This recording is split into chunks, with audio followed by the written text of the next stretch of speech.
Hello guys, இன்னைக்கு நம்ம பார்க்க போற அனிமே நோட்டோரியஸ் ஸ்டாக்கரோட எபிசோட் 7 தான். இதுக்கு முன்னாடி போட்ட எபிசோடு நீங்க பார்க்கலையா? கீழே டிஸ்கிரிப்ஷன்ல லிங்க் இருக்கு, போய் செக் அவுட் பண்ணிக்கோங்க. மறக்காம கீழே ஒரே ஒரு லைக்கை போட்டுருங்க. சேனலுக்கு புதுசா சப்ஸ்கிரைப் பண்ணிக்கோங்க. சரி வாங்க, நம்ம டைம் வேஸ்ட் பண்ணாம எப்பிக்குள்ள போகலாம். அங்க நோயில் அப்படியே விழுந்திருப்பான்ல, அப்படியே அங்க பிளாங்க் அவுட் ஆகுது. இப்போ எழுந்து பார்க்கும் போது முன்னாடியே அந்த பர்சன் கத்தியை வச்சு நிக்கிறான். நான் எதிர்பார்க்கல தெரியுமா, ஏன்னா நீ ரொம்ப இம்ப்ரெசிவா இருக்க. அதே மாதிரி இது வரைக்கும் பார்த்த எனிமிலேயே நீ ரொம்ப பெஸ்டா இருக்க. அங்க நோயில் அப்படியே கத்திய பூச்சிக்கினே கேக்குறான். ஆமா, உனக்கு என்னதான் ஆச்சு? நீ என்ன கொல்லவே இல்ல, நான் உன்னோட எனிமி, எதுக்கு என்ன கொல்லல? நிமிங்களை பார்த்துலாம் இப்படி யோசிக்க கூடாது. ஏன்னா காபினோ ஃபேமிலிக்கு இதை பத்தி தெரிஞ்சா என்ன ஆகும் தெரியுமா? அதனால ஏன்டா என்ன கொல்லல? ஏன்னா உன்னோட லைஃபை தாண்டி எனிமிங்களோட லைஃப் வந்து அவ்வளோக்கும் முக்கியம் இல்ல. லைஃப்னு வந்துட்டா அது உன்னோட லைஃப் தான் ரொம்ப முக்கியம். அங்க அந்த பர்சனுக்கு ஒண்ணுமே புரியல. ஆமா, இவன் என்னதான் சொல்ல வரான்? என்ன ஆச்சு இவனுக்கு? இவன் என்ன சொல்ல வரானா? அவனோட லைஃபை தாண்டி என்னோட லைஃப் தான் ரொம்ப முக்கியம் அப்படின்னு சொல்றானா? அதுவும் எதுக்கு? நான் கொன்னக்கு அப்புறம் நான் வந்து இவனால உயிர் வாழணும் அப்படின்னு சொல்றான். இந்த மாதிரி ஒரு ஸ்லேவை பார்த்து எப்படி இப்படி சொல்றான்? அங்க மேலே ஒரு வாய்ஸ் வருது. அவ்வளவுதான், எல்லாமே முடிஞ்சிச்சு. திடீர்னு யாரோ ஒருத்தங்க தாக்குறாங்க. யார் அதுன்னு பார்த்தா ஆல்மா தான். அம்மா, யாரு நீ? நான் தான் ஆல்மா. நோயில நான் ஒண்டிதான் தொடுவேன், யாருமே தொடக்கூடாது. நல்ல வேலை, நான் வந்து இவளை ஹெல்ப்புக்கு கூப்பிட்டேன். நல்ல விஷயமா இது இருக்கு. சரி நோயல், இந்த மாதிரி நான் அவனை கொல்லவா? சரி, நீ வந்து அதே மாதிரி பண்ணு. ஓ அப்படியா? அப்ப அவ்வளவுதான் விஷயமா? அங்க பயங்கரமா அவ தாக்க ஆரம்பிக்கிறா. அந்த பர்சனும் தப்பிக்கும் போதே சொல்றான், ஏய் நீ வந்து அப்படி பண்ணக்கூடாது. நான் ஒரு பொண்ணை கொல்ல விரும்பல, வேணாம். உனக்கே தெரியும் இந்த மாதிரி நான் உன்னை விடவும் ரொம்ப ஸ்ட்ராங்கு. என்ன பயமா இருக்கா? இல்ல, நீ வந்து பின்னாடில இருந்து தாக்குன, அப்போ நான் வந்து கவனிக்கல. ஓ அப்படியா? அவ பயங்கர வேகமா அவளோட ஸ்பீடை யூஸ் பண்ணி அங்கேயும் இங்கே போறாளா? இதை பார்த்து ஆளு ரொம்ப ஆச்சரியமாகறான். அங்க அவனோட ஒரு டெக்னிக்கையும் பயன்படுத்துறானா. இதனால வர அட்டாக்ஸ் எல்லாம் அப்படியே அவனால ஷார்ப்னா இந்த தடுக்க முடியுது. இந்த ஸ்கில் இது இவன் கிட்ட இருக்கா? அதாவது அவன் அமைதியா அந்த கண்ணை மூடும் போது அவனோட சென்சஸை வச்சு கவனிக்கிறான். அதனால இன்னும் அவன் ஷார்ப் ஆயிடுறான். நான் எதிர்பார்க்கல, இந்த உலகத்துல எப்பயுமே யாராச்சும் ஒருத்தங்க ஸ்ட்ராங்கா தான் இருக்க செய்யறாங்க. ஆனா எனக்கு இப்பதான் புரியுது, அவனை நான் பிளைண்ட் ஆக்க ட்ரை பண்ணும் போதும் இதனால தான் அவனுக்கு எதுவுமே ஆகலையா? இந்த மாதிரி விஷயத்தெல்லாம் புரிஞ்சுக்காம இருந்தா என்னால அந்த உயரத்தை எப்பயுமே அடைய முடியாது. ஆனா இருந்தாலும் பரவாயில்ல, நான் வந்து எப்படியாச்சும் ஸ்ட்ராங்கஸ்டா மாற போறேன். அங்க ஆல்மாவை சொல்றேன், பரவாயில்லையே, நான் எதிர்பார்க்கல, நீ உண்மையிலேயே ஸ்ட்ராங்கா தான் இருக்க, அதை நான் ஒத்துக்கிறேன். ஆனா இப்போ என்னோட பாய்சன் பிளட்டை வச்சு நான் உன்னை அப்படியே கொல்ல போறேன். நானும் ஒத்துக்கிறேன், நான் வந்து இதுக்கு மேலேயும் உன்னை ஒரு பொம்பளையா பார்க்க போதில்ல. என்னோட இன்ஸ்டா கில்லிங் டெக்னிக் அதை வச்சு நான் உன்னை கொல்ல போறேன். ரெண்டு பேருமே அங்க கொல்றதுக்கு ரொம்ப ஆர்வமா தயாரா இருப்பாங்களா? ரெண்டு ஹீரோ பயங்கரமா ஷூட் பண்ணி நிறுத்துறான். நில்லுங்க, இப்போ நம்ம திரும்பவும் போறோம். அதே மாதிரி தான் உனக்கும், நீ இவங்கள இருந்து போற வழியை பாரு, இல்லைனா நீ இதை தேவையில்லாம மாடிப்ப. இப்ப எல்லாருமே இங்க வருவாங்க. இந்த மிஷினை ஃபெயில் ஆக்குனா அவன் தான் இன்னமும் கோவமாவான். சரி, நீ சொல்றதும் கரெக்ட் தான், நான் அதே மாதிரி பண்றேன். ஆனா போகும்போதே நோயில் அங்க ஒரு மெசேஜை கொடுக்குறான். சீன்ல அவன் ஆல்பர்ட் கிட்ட வரானா. அங்க ஆல்பர்ட்டும் ஒரு கிஃப்டை கொடுக்குறான். இந்த கிஃப்ட் வந்து உனக்கான கிஃப்ட். அதை வந்து பார்த்தா இவனை ட்ரெயின் பண்ண ஒரு மாஸ்டர் பல மியூகல் அவனோட தலையை அப்படியே துண்டாக்கி வச்சிருக்கான். பாத்தியா இவனோட நிலைமை என்ன ஆச்சுன்னு? அதுவும் எதுக்கு நான் இப்படி பண்ண? நீ தோத்து போன, அதுக்காக இவனோட தலையை நான் துண்டாக்கிட்டேன். நான் ஒரு விஷயத்த ஞாபகம் வச்சுக்கோ, இதுக்கு மேலேயும் யாருமே இல்ல தலையை வெட்டுறதுக்கு. கண்டிப்பா நான் வந்து இதுக்கு மேலேயும் தோத்து போக மாட்டேன் மாஸ்டர். சரி, உனக்கு புரியுதுன்னு நினைக்கிறேன்.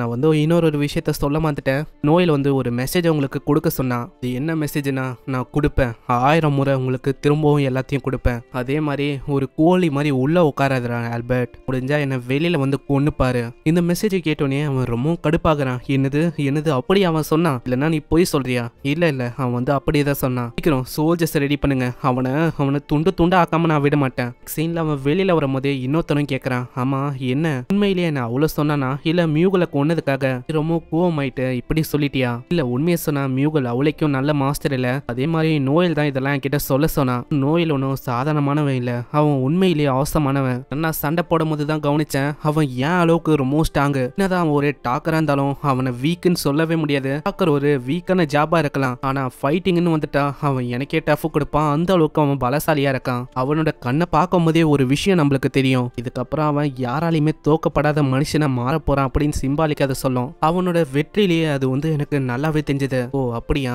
ஆனா உண்மையை சொன்னா நீ வந்து அவனோட வலையில விழுந்துட்டேன்னு நினைக்கிறேன். என்ன நீங்க சொல்றீங்க? போட்டின்னு வந்துட்டா இந்த மாதிரி நம்ம அவங்களோட ஸ்கில்ல பார்த்து வியந்து போக கூடாது. இது அவளைக்கும் அந்த பர்சனுக்கு புரியல. இந்த சீன்ல அந்த ஆல்பர்ட் டைரக்டா நோயில பார்க்க வரான். ஏய் நோயல், நீ தானே அது? பார்க்கும் போது ஒரு பொண்ணு மாதிரி இருக்க, நீ வந்து அதெல்லாம் என்கிட்ட சொல்ற. அங்க ஆல்மாவும் சொல்றான், ஒரு ஏ ரேங்க், மத்தவங்க எல்லாமே பி ரேங்க். இல்ல சில ஆர்ம்டு பாடி கார்ட்ஸ் இருக்காங்க, அவங்க வாங்கி வச்ச பியரையும் அப்படியே குடிச்சிட்டு மட்டை தட்டி பேசுறான். என்ன பியரா இது? சீப்பா மோசமா இருக்கு. ஒரு சீக்கிரால எவ்வளவு சீப்பான பியரை தான் வாங்க முடியுமா? மத்தவங்க பியரை குடிச்சிட்டு அதுவும் அதை பத்தியே நீ தப்பா பேசுறதெல்லாம் சரியே இல்லை. முக்கியமா உங்களுக்கு தான் இது அசிங்கம். காபினோ ஃபேமிலியில இருந்துட்டு இந்த மாதிரி மத்தவங்க பியரை குடிக்கிற இது எவ்வளவு பெரிய கேவலமான விஷயம் தெரியுமா? இப்பதான் எனக்கே ஞாபகம். நீ அடல்ட்டா இருக்கும் போது தானே இதுக்குள்ள வந்த. நான் இதுக்கு முன்னாடி காபினோ ஃபேமிலியில இருந்த லீடர் அவரும் இதே மாதிரி தான் போல. அவரோட நாய்களுக்கு எப்படி ட்ரைனிங் கொடுக்கணும் அப்படின்னு அவருக்கு சரியா தெரியல. நீ பேசுறது எதுவும் சரியில்லை. உன்னோட அழகான வாயை அப்படி கூறு போட்டுருவா. அதுக்கப்புறம் அந்த வாயை வச்சு நல்லா சரியாவும் சாப்பிட முடியாது. ஓ அப்படியா? ஆனா நீ நல்லாவே குறைக்கிற நாய் எப்பயுமே கடிக்காது தெரியும்ல. நீ ஓவரா போறடா. அங்க கொல்லான்னு வருவானா? நீ இங்க சண்டை போடக்கூடாது. யாரா நீ? உனக்கு என்ன வேணும்? உனக்கும் நோயிலுக்கும் என்ன பிரச்சனை எனக்கு சரியா தெரியல. ஆனா அதுக்குன்னு நீ இங்க சண்டை போடக்கூடாது. என்ன சீக்கர், அதாவது நாங்க எங்களுக்கு ஒரு ப்ரைடு இருக்கு. இது எங்களுக்கான பார். ஓ அப்படியா? அப்பனா நான் யாருன்னு தெரியாம நீ பேசுறேன்னு நினைக்கிறேன். யாரா வேணாரு, எனக்கு அதை பத்தி தெரியாது. எங்களோட ப்ரைடுன்னு வந்துட்டா நாங்க எதுவா இருந்தாலும் இறங்கி செய்வோம். அங்க மத்தவங்க கிட்டயும் அவன் ஆர்டர் கொடுக்கறான். எல்லாருமே போட்டு தள்ளுங்க. நான் அவனோட அடியால் ஒருத்த சொல்றான், நீங்க அப்படி பண்ணலாம். ஆனா இது நம்மளுக்கு பின்னாடி பேக் ஃபயர் ஆகும். ஏன்னா உங்க அப்பா லூசியானா அவருக்கு தெரிய அவ்வளவுதான். அதுக்கப்புறம் நம்மள உண்டு இல்லன்னு ஆக்கிடுவாரு. ஆனா உங்களுக்கு ஓகே இல்ல பிரச்சனையை நம்ம பாத்துக்கலாம் அப்படின்னு சொன்னீங்கன்னா சொல்லுங்க. உங்களோட உயிரை கொடுத்தாச்சு. நாங்க எப்படியாச்சும் இதெல்லாம் முடிக்கிறோம். இதெல்லாம் எங்களுக்கு மேட்ரேல ஒரு செகண்ட் தான் ஆகும் இவங்களை முடிக்க. லூசியானாக்கு அங்க ஆல்பர்ட் பயப்படுறானா? இதை பார்த்தாங்க அவன் கிண்டல் பண்ண ஆரம்பிக்கிறான். அங்க ஆல்பர்ட்டை பத்தி தப்பா அவன் சொல்ல ஆரம்பிக்கிறான். உனக்கு பாப்புலாரிட்டி இருக்கு அப்படின்னு ஒரு பேரு தான். ஆனா நீ உண்மையிலேயே ஒரு தெரு நாய் தான்டா. இதை கேட்கும் போது அவன் இன்னமும் கடுப்பாகிறானா? அப்பதான் ஒரு விஷயத்தையும் அவன் உடைக்கிறான். குடிச்சே ஒரு ஒயின் இதுல நான் பாய்சனை கலந்து வச்சிருந்தேன். அதனால தான் அது ரொம்ப மோசம் வந்தது. உனக்கு தெரியல அப்படிங்களா? அவன் கொஞ்சம் யோசிக்கிறான். அதுக்கப்புறம் தான் அவனுக்கே புரியுதா. அவன் வாமிட்லாம் எடுக்க பாக்குறான். என்ன வாமிட் எடுக்க பாக்குறீங்களோ? வாமிட் எடுத்தாலும் அது ஒண்ணுமே ஆகாது. ஏன்னா வயிற்றுல பாய்சன் அப்சர்வ் ஆயிருக்கும். நீ யோசிச்சு பாரு, நான் பாய்சனை என்ன சும்மாவா கலந்து வச்சேன்? குடிச்சா லாபம், குடிக்கலனாலும் எனக்கு எதுவுமே போகாது. அங்க ஆளு பயந்து அப்படியே வெளில ஓடுறான். யாராச்சும் டாக்டர் இருக்கீங்களா? சீக்கிரம் என்ன டாக்டர் கிட்ட கொண்டு போங்க. நெக்ஸ்ட் சீன்ல அங்க அதே பர்சன் அந்த ஒயினை குடிக்கிறான். பரவாயில்ல, இது நல்லா இருக்கு. உண்மையா சொன்னா என்னோட கண்ணு இப்பதான் தெளிவா இருக்கு. கோகா சொன்னது எல்லாமே உண்மைதான். நீ அப்படியேதான் இருக்க. இந்த காசு இது ஒயினுக்காக. நான் இப்போ உனக்கு ஒரு டீல் தரேன். அதாவது இப்பயே இந்த கேபிட்டல் விட்டு போறது உனக்கு நல்லது. அப்படி என்னால பண்ண முடியாது அப்படின்னு சொன்னா நான் இங்கே உன்னை கொன்றுவேன். சரி நான் ஒத்துக்கிறேன். அதாவது நான் அதை பண்றேன். அங்க வெளியில போகும்போதே அவன் கேட்கறான், ஆமா எங்க போறேன்? அவ்வளவுதான், என்னோட சீக்கிரம் கரியர் அதை நான் இங்கேயே முடிக்க போறேன். நெக்ஸ்ட் சீன்ல அப்படியே வெளியில போறானா அவங்க ரெண்டு பேருமே சிச்சிங்கனே பேசுறாங்க. ஏய் நீ சொன்ன மாதிரி எல்லாமே ஆச்சு ஸ்டார்டிங்ல இருந்து எண்டு வரைக்கும். இதுக்கப்புறம் என்ன நம்மளோட பிளான் 1 வீக்குக்கு அப்புறம் ஆரம்பிக்க போகுது. அதுதானே? அது வரைக்கும் நான் மலையில ஒழிஞ்சிக்கிறேன். 1 வீக்குக்கு அப்புறமா நான் அந்த ஸ்வாட்மேனை என்னோட கையாலேயே நான் கொல்ல போறேன். அதேதான், நீ அதுதான் பண்ண போற. அதே மாதிரி அந்த காபினோ ஃபேமிலி அதை மொத்தமா நான் அழிக்க போறேன். இதுக்கப்புறம் ஒரு வாரம் கடந்து போது அங்க காபினோ கிட்ட அவங்க வராங்க. பரவாயில்ல, நீயா மாட்டிக்கின. நீ வெறுமா இந்த கேபிட்டலை விட்டு வெளியில இருந்தாலே தப்பிச்சிருப்ப. ஆனா நீ மாட்டிக்கின. சீக்கிரம் பசங்களா எல்லாருமே அவனை போய் தாக்குங்க. ஆனா அவனை கொல்லக்கூடாது. அவனோட காலை உடைச்சு மூவ் பண்ணாத மாதிரி பண்ணுங்க. ஏன்னா அவனை வச்சு நான் என்ஜாய் பண்ண போறேன். சீக்கிரம் எல்லாருமே தாக்குங்க. ஆனா யாருமே அங்க பேச்ச கேட்கல. எல்லாருமே அப்படியே தான் இருக்காங்க. உங்களுக்கு என்னதான் ஆச்சு? நான் சொல்லியும் தாக்காம இருக்கீங்க. பின்னாடி இதெல்லாம் பார்த்து இருக்க நோயல் பயங்கரமா சிரிக்கிறான். என்னப்பா உங்களோட ஆளுங்களை இப்படி ஏமாத்திட்டாங்களா? ரொம்ப கஷ்டமா இருக்கா? இப்ப அப்படியே சீன் பாஸ்ட்டுக்கு இப்பதான் என்ன ஆச்சு அப்படின்னு காட்டுறாங்க. காபினோ ஃபேமிலியில வேலை செய்யறவங்க எல்லாருமே கஷ்டப்பட்டு ஒரு விஷயத்த பத்தி பேசிட்டு இருப்பாங்க. நம்ம எதுக்கு இந்த மாதிரி விஷயத்தெல்லாம் பண்றோம்? இன்னைக்கு தேவையில்லாம அந்த பொண்ணை நம்ம கொன்னோம். அந்த பொண்ணு இது எதுக்குன்னு தெரியல ஒரு பொக்கிஷம் மட்டும் பாதுகாத்து வச்சா. ஆனா அவளை நம்ம தேவையில்லாம கொன்னுட்டோம். அது ஒரு சின்ன பொண்ணு தான்.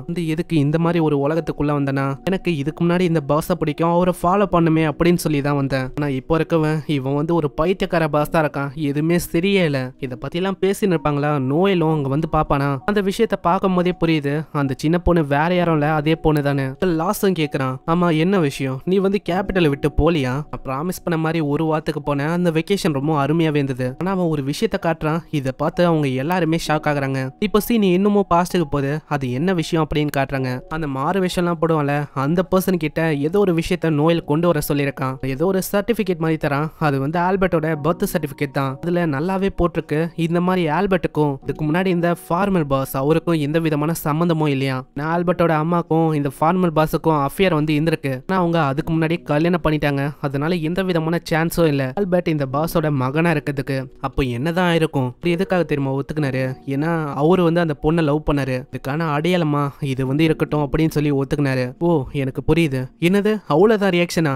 இதை கண்டுபிடிக்க எவ்வளவு கஷ்டப்பட்ட தெரியுமா? அப்படியா? உனக்கான கடன் எல்லாமே முடிவுக்கு வருது. ஆனா இன்னமும் ஒரு விஷயத்த நீ பண்ணணும். காபினோ ஃபேமிலியோட ஹெட் அவரு எப்படி இறந்து போனாரு அதை பத்தி நீ இன்வெஸ்டிகேஷன் பண்ணணும். அப்படி இறந்து போகும்போது யார் இருந்தா அந்த டாக்டர் யாரு அதை பத்தி நீ தெரிஞ்சுக்கணும். சீன் பிரசன்ட்க்கு அவங்க எல்லாருமே கேக்குறாங்க, அம்மா பாஸ் இங்க உண்மையிலேயே காபினோ ஃபேமிலியோட ஃபார்மர் பாஸ் அவரோட மகன் இல்ல தானே? அங்க அவன் ரொம்ப பயந்து போறானா, ஹேய் உங்ககிட்ட ப்ரூஃப் எல்லாம் ஒன்றும் இல்ல, நீங்க எப்படி அப்படி சொல்லலாம்? நான் அந்த சர்டிபிகேட்டை காட்டணுனே அவன் இன்னமும் பயந்து போயிடறான். அப்படி இது உங்களுக்கு எப்படி கிடைச்சது? இது உண்மை இல்ல. எனக்கு தெரியும், அதாவது நீங்க தானே எங்களோட பழைய பாஸை பாய்சனை வச்சு கொன்னீங்க. என்ன சொல்றீங்க? அப்படிலாம் நான் ஒன்றும் பண்ணல. நீங்க என்ன சொல்றீங்க? அப்பனா அவரோட பாடியை தோண்டி எடுத்து டப்ஸ் ஏதாச்சும் பண்ணீங்களா என்ன? அப்படிலாம் ஒன்றும் இல்ல. டாக்டரே எல்லாம் உண்மையை எங்க கிட்ட சொல்லிட்டாரு. ஏன்னா என் கிட்ட ஒரு ஸ்கில் இருக்கு. மாதிரி ஒரு டாக்டரால எந்த விதமான உண்மையா இருந்தாலும் அதை அப்படியே வெளியில வர வைக்க முடியும். அந்த டாக்டர் அவரு தான் அந்த பாஸ் சாகுற நிலைமையில இருக்கும்போது பக்கத்திலே இருந்தவரு. அந்த பாஸுக்கு என்னென்ன ஆச்சு எல்லா விஷயமும் அவருக்கு தெரியும். அவரை வச்சு எல்லா விஷயத்தையும் போட்டு வாங்கிட்டோம். பாய்சன் ஆக்குனதே நீதான். எப்படா உனக்கெல்லாம் மனசு வந்தது? ஏன்டா அப்படி பண்ண? இதுக்கு மேல நான் உன்னோட ஆர்டர்ஸ் எதையுமே கேட்க மாட்டேன். அதெல்லாம் பரவாயில்ல, நான் உன்னை அப்படியே விடுறேன். இப்ப நீ என்ன பண்ணனா, முன்னாடி இருக்க நோயல் அவன் கூட 1-on-1 பேட்டில் சண்டை இடணும். என்ன நீ சொல்ற? அதாவது நான் காபினோ ஃபேமிலியோட பாஸ், அவன் எதுக்கு அப்படி பண்ண போறேன்? நான் உங்களோட பேச்செல்லாம் கேட்க முடியாது. என்ன நீ எப்படி சொல்ற? உனக்கு என்ன பயமா இருக்கா? அப்படின்னா இங்க இருக்க யாராச்சும் ஒருத்தங்களை நீ தேர்ந்தெடுக்கலாம். அவங்க சண்டையில உனக்கு உதவி பண்ணுவாங்க. அங்க திடீர்னு இன்னொரு பர்சன் வரான். அடே ஃபினோச்சி, நீ இங்க என்னடா பண்ற? நான் கேள்விப்பட்டேன் எல்லா விஷயத்த பத்தியும். அதுக்காக தான் நான் இங்க வந்தனே. அதாவது இந்த டியூவலுக்கு நான் தான் ஒரு விட்னஸா இருக்க போறேன். இங்கே இந்த எபிசோட முடியுது. இதுக்கப்புறம் தான் டியூவல் வேற லெவல்ல போகும். இந்த அனிமே கொஞ்சம் நம்மளே யோசிக்க வைக்கிற மாதிரி இருக்கும். அதனால சில இடம் உங்களுக்கு புரியாம இருக்கலாம். அதனால தான் நான் பாஸ்ட் பிரசன்ட் அப்படின்னு நான் உங்களுக்கு சொல்றேன். சரி, இதுக்கப்புறம் எபிசோடு வேற லெவல்ல இருக்கும்னு நினைக்கிறேன். ஸோ மறக்காம சப்ஸ்கிரைப் பண்ணிக்கோங்க. அதே மாதிரி சேனல்ல சில பல இன்னமும் அனிமேஸ் ஓடின்னு இருக்கு. அது எல்லாத்தையுமே நீங்க பார்க்கணும்னு ஆசைப்பட்டீங்கன்னா வேறமா பிளேலிஸ்ட் செக்ஷன்ல போய் பாருங்க. லைனாவே அப்டேட் பண்ணி வச்சிருப்பேன். ஸோ அடிக்கடி நீங்க செக் பண்ணாலே உங்களுக்கு தெரியும் என்னென்ன அனிமே ஓடுன்னு. ஸோ நீங்க பார்த்து என்ஜாய் பண்ணலாம். ஸோ நான் உங்களை நெக்ஸ்ட் எபிசோட்ல சந்திக்கிறேன். தேங்க்யூ ஃபார் வாட்சிங். சயோனரா.